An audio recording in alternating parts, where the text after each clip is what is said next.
তো hello guys, 11 × 2 = 22। আপনারা সবাই কেমন আছেন? আশা করব আপনারা ভালো আছেন। তো আমি সকাল সকাল গাড়ি নিয়ে বেরিয়ে গেছি আনন্দপুর স্টোরিং যাব আলু স্টোর করতে।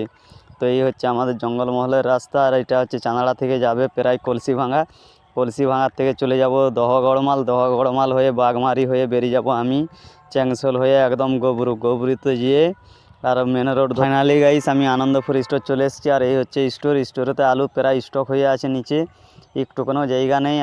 আমাদের গাড়ি লাইনেতে দাঁড়িয়ে আছে, কিছুক্ষণ পরে আপনাদেরকে দেখাবো লাইনটি। তো দেখতেই পাচ্ছেন এখন স্টোরের ভিতর, আর এই যে বাইরে স্টোরটি, এই স্টোরটিতে আমরা আলু নিয়ে এসেছি। আর পরিবেশ স্টোরের খুবই ভালো, অন্য স্টোরের থেকে মোটামুটি গাড়ি পার্কিং করার জায়গা খুবই আছে। তো আপনারা দেখতেই পাচ্ছেন এই স্টোরেতে মান না খালি হলেও চাপ নেই। আর এই যে আমি এখানে অনেকটি জায়গা আছে যেখানে সেখানে আপনারা গাড়ি লাগাতে পারেন। আর এই যে এই লাইনটি প্রায় 5 কিলোমিটার আছে, আর এই বাঁ দিকের যে লাইনটি এইটি প্রায় 6 কিলোমিটার আছে। এইভাবে সব গাড়িগুলো লাইনে দাঁড়িয়ে আছে। তো 7টা নাগাদ খালি হবে, আপনারা দেখতেই পাচ্ছেন এখন।